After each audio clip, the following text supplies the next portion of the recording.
biblical law like Deuteronomy 21, which is a just law that God enacted through Moses. The law was that if you had a rebellious son, you have a child they're coming up into their manhood, and they're rebellious, they don't listen. He lists some characteristics, and even though they're disciplined, they will not turn. He says the fathers to bring them out into the town square. This is a rebellious son, and then they stone him to death. They kill him. And an armed robber would certainly be one of those. Oh, absolutely. Armed robber, all the ghetto violent culture. crimes. Basically, take ghetto culture, it would describe this to a T.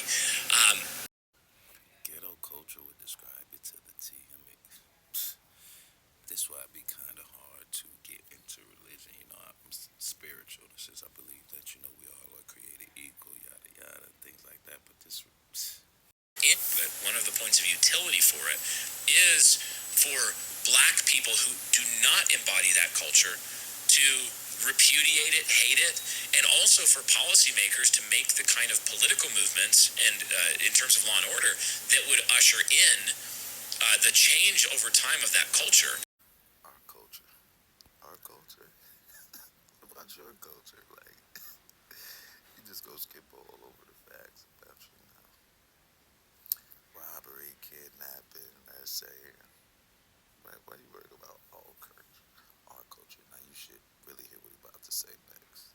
One of them would be something like, I tweeted about this, the law of Moses in Deuteronomy 21 concerning a rebellious child.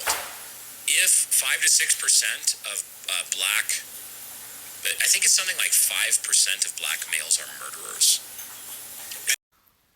Did he say 5% of black males are murderers?